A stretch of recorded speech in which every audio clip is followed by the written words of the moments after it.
Ngayon 2025, mahalaga ang pag-iipon ng pera upang makamit ang financial security at katuparan ng mga pangarap. Sa araw, ibabahagi namin ang practical na tips sa pag-iipon upang masimulan ang taon ng tama at masiguro na may ipon ka sa pagtatapos ng taon. At kaugnay nito, makakasama po natin ang financial planner na si Charis Villaruel para sa Ipon Tips this 2025. Magandang umaga po, Ms. Charis.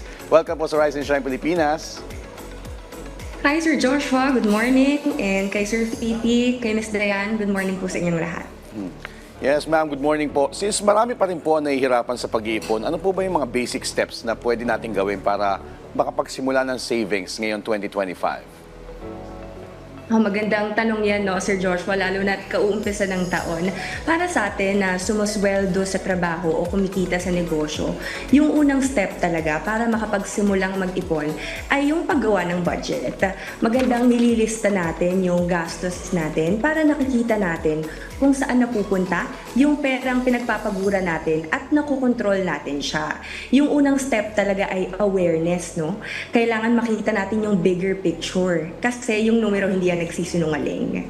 Dapat din alamin natin kung bakit gusto ba natin mag-ipon. Ano yung purpose ng pag-iipon natin? Ano yung gusto nating paglaanan ng pera natin? Kailangan at least iyon ay malinaw din sa atin para madali sa atin pangalanan kung ano yung pumapasok sa atin na pera.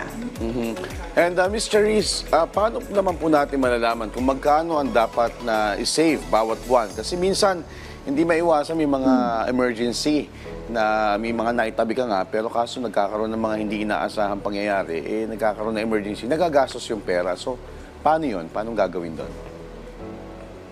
Ako, yung question na yan, Sir Joshua, kung paano natin malalaman kung magkano ba dapat yung sinisave natin, isa sa universal o common way ng pagbabudget ay yung tinatawag nating 50-30-20 budget rule. Ibig sabihin, yung kinikita natin buwanan o quincenas, no, pagkukumbine natin siya, yung 50% daw noon ay nakalagay or naka-allot para sa needs natin. Napupunta dapat ito sa non-negotiable expenses, yung mga bagay na hindi tayo mabubuhay ng wala tong mga to. Bahay, kuryente, tubig, grocery, gamot, wifi, para yan dito. Yung 30% naman ng sweldo natin o kita natin sa negosyo ay para sa wants. Hindi ito para i-restrict tayo, no? Siyempre, kailangan meron pa din tayo for leisure, for fun. Hindi natin isasakripisyo naman yung kaligayahan natin dahil parte yan ng budget natin at isa yan sa rason kung bakit tayo nagpupursige naman. At yung 20% ng ating income, yun naman ay para sa ating future savings. Ito yung para sa financial goals natin tulad ng pagnenegosyo, pagte-travel, kung trip natin yun. At least 20% ng ating income dapat napupunta talaga dito. Pero syempre dahil iba-iba yung anyo ng finances ng bawat isa sa atin at iba-iba rin tayo ng gustong makamit sa buhay financial natin, pwede itong mag-range sa different percentages. So mahalaga talaga yung segregation ng gastusin at syempre yung disiplina. Pero ito, para alam din ng mga ka-RSP natin, anong uri ng mga savings account ang pinakamagandang gamitin para sa short-term at long-term goals? Isa pa yung magandang tanong, Sir Joshua, kasi yung short-term goals para lang alam ng marami sa atin. Yung short-term goals, yan ay equivalent ng 1 year or less na gusto mong gawin with your money. Usually, patok ngayon ang digital banks dahil sa mataas na interest na binibigay nito, pero liquid pa rin siya. Ibig sabihin, madali pa rin i-withdraw. At safe pa rin naman ito, katulad ng traditional banks, ang kinaibahan lang ay yung mga traditional banks na alam natin, yung mga malalaking bangko, meron silang physical branches. Pero ang digital banks, meron lang sila online. Basta rehistrado sa BSP at PDIC, okay na maglagay ng pera sa digital banks. Sa medium to long-term goals naman, Sir Joshua, usually nag-range siya ng 5 to 10 years or more. No? Hindi na sa savings account dapat nalalagay ito dahil kailangan lumalago yung pera natin at hindi natutulog lang sa bangko. Ang magandang pwedeng paglagyan nito for medium to long-term goals ay una, mutual funds na ino-offer ng mga investment companies. Kailangan lang mabusisi tayo sa pagtingin kung saan natin ilalagay yung pera. Pangalawa, ang Unit Investment Trust Fund o UITF kung tawagin, na ino-offer naman ng mga bangko, na mga usually siguro kapag meron ka din ito, Sir Joshua, yung sa mga major banks, sa UITF ang ino-offer na investment ng mga bangko naman. And meron din stocks, of course, na ino-offer ng mga brokers.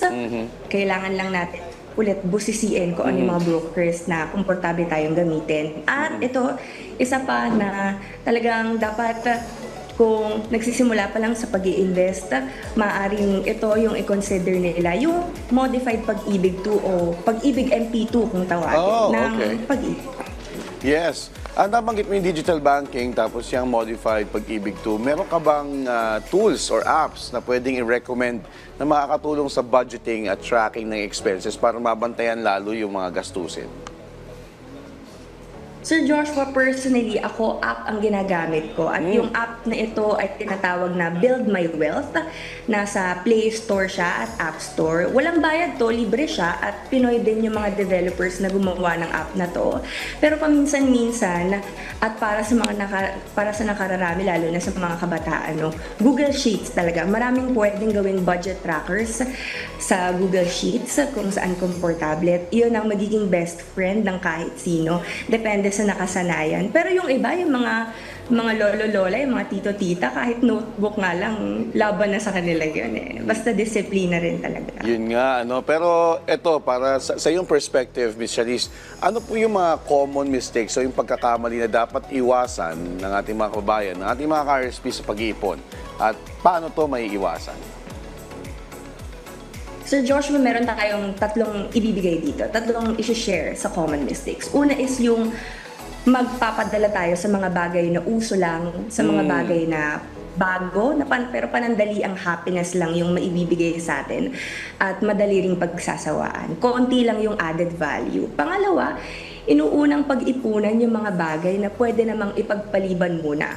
Dapat doon muna tayo sa foundation ng finances natin, sa security natin, dahil kapag prepared tayo sa emergency, lalo na sa usapin ng health, sa kalusugan natin, handa rin tayo sa retirement, hindi tayo mahihirapan kapag dumating na yung oras na yon. At yung pangatlo, actually ito, parang trick na lang to or mind conditioning na lang to para malaman natin kung sulit ba o hindi yung isang bagay bago natin bilhin.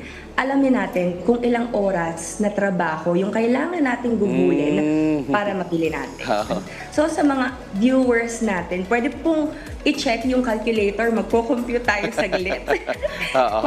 Kung hawak niyo po ang inyong phone, sabihin na natin ikaw ay kumikita ng 20,000 sa isang buwan, na may 22 days na pasok.